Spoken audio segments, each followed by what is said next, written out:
আসসালামু আলাইকুম। কারো পৌষ মাস, কারো সর্বনাশ। ডক্টর মোহাম্মদ ইউনূসের জন্য নির্বাচনের আগের যে সময়টা খুবই খারাপ যাবে। একদিকে গোবিন্দ প্রামাণিক বিশ্বকে দেখিয়ে দিতে চায় যে এই সরকার মৌলবাদকে প্রাধান্য দিচ্ছে, হিন্দুদেরকে নিরাপত্তা দিচ্ছে না। এটা নিয়ে গতকালকে আমি একটা নিউজ করছিলাম যে গোবিন্দ প্রামাণিক কিভাবে কিছুটা ভুয়া তথ্য দিচ্ছে। নাম্বার 1।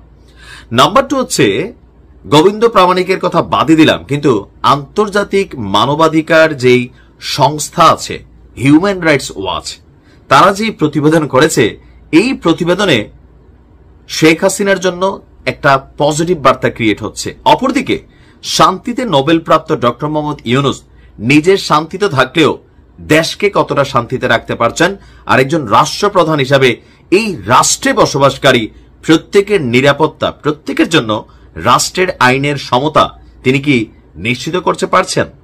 মানবাধিকার কি এখনো ভুলণ্ঠিত হচ্ছে নাকি আসমানে উঠছে? হিউম্যান রাইটস ওয়াচের এক প্রতিবেদনকে ঘিরে দেখা দিয়েছে নতুন বিতর্ক। আপনার প্রচ্ছদ এমন, শেখ হাসিনার দেশ থেকে 1 বছর পরও মানবাধিকারের সংকট বাংলাদেশে প্রকট। এটা কিন্তু সত্য। মব জাস্টিস থেকে শুরু করে অনেক কিছু এই দেশে এখনো ঘটছে।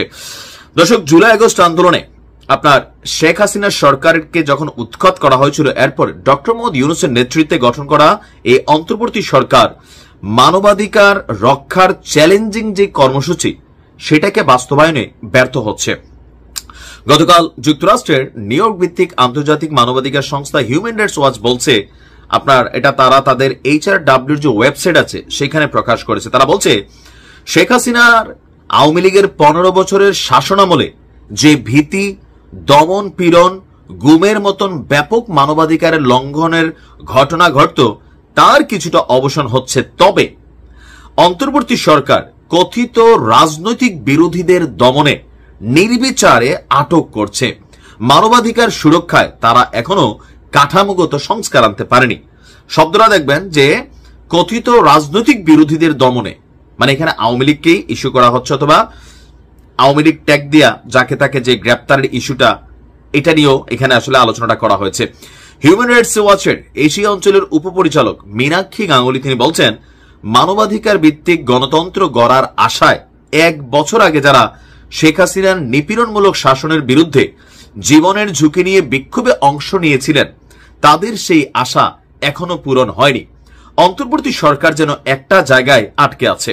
একদিকে সংস্কারবিহীন নিরাপত্তা বাহিনী, অন্যদিকে মাঝে মধ্যে সহিংস ধর্মীয় কট্টরপন্থী এবং এমন কিছু রাজনৈতিক গোষ্ঠীকে সামলাতে হচ্ছে যারা বাংলাদেশের অধিকার রক্ষার চেয়ে শেখ হাসিনার সমর্থকদের বিরুদ্ধে প্রতিশোধ নিতে বেশি আগ্রহী। মানে এই সরকার আওয়ামী লীগের বিরুদ্ধে প্রতিশোধ নিতে, অথবা কিছু গোষ্ঠী বলতে কাদেরকে বোঝানো হয়েছে নিশ্চয়ই বুঝতে পারছেন।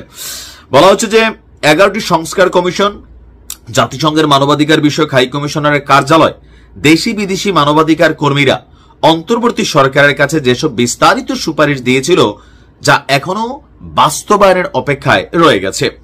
এদিকে সরকার বিপুল চ্যালেঞ্জের মুখোমুখি, যেমন উচ্ছৃঙ্খল জনতার সহিংসতা, মানে মব ভায়োলেন্স, রাজনৈতিক সহিংসতা এবং রাজনৈতিক দল এবং অন্যান্য চরমপন্থী গোষ্ঠী, বিশেষ করে নারী অধিকার, সমকামী, উভকামী, ট্রান্সজেন্ডার, ব্যক্তিবিরোধী, ধর্মীয় কট্টরপন্থীদের হাতে সাংবাদিকদের হয়রানি উদ্বেগজনকভাবে বেড়ে চলেছে। এগুলারে আমরা আবার পাত্তা দেই না। এই জাতিসংঘের মানবাধিকার কমিশন থেকে এই সমকামিতার, ট্রান্সজেন্ডারের বৈধতা, এটা বাংলাদেশের মানুষ মাইনা নিবে না। এই কারণে এই দেশে এটার অফিস হওয়া আমিও পছন্দ করি না। যাই হোক, এরপর বলা হচ্ছে যে 26 এবং 27 রংপুর জেলায় হিন্দু সংখ্যালঘুদের অন্তত 14টি বাড়িঘর ক্ষতিগ্রস্ত করছে একদল উচ্ছৃঙ্খল জনতা। আমরা মনে করি এই ঘটনার পিছনে যারা আছে এদেরকে ঝুলাই দেওয়া হোক। এগুলা কোনোভাবেই বাংলাদেশে কাম্য না। ধর্ম যার যার, রাষ্ট্র সবার। এখন যে জাতিসংঘের যে মানবাধিকার রিপোর্টটা, এটার ইফেক্ট কি হবে? খুব বেশি বড় ইফেক্ট হবে না, কারণ এই মুহূর্তে বাংলাদেশ নিয়ে পশ্চিমারা ততটা কনসার্নে নাই যতটা কনসার্ন আমরা হয়তো করছি। আর এই মানবাধিকার রিপোর্টগুলো, এটা নিয়েও 2 ধরনের বক্তব্য আছে। যে এখানে যিনি এই বক্তব্যগুলি দিয়েছেন মীনাক্ষী গাঙ্গুলি, তিনি অনেকে বলেন আওয়ামী লীগ ঘেঁষা, আবার কেউ বলেন না, আওয়ামী লীগের সময়ও তিনি কিন্তু আওয়ামী লীগ সরকারের অনেক ধরনের আপনার বিরোধিতা করেছেন। ইভেন সরকার পতনের পর জাতিসংঘের মানবাধিকার কমিশনের যে রিপোর্ট, সেই রিপোর্টে এই মীনাক্ষী গাঙ্গুলি কিন্তু আওয়ামী লীগকে যথেষ্ট দোষী সাব্যস্ত করেছেন। সো তার জায়গাটা নিরপেক্ষ।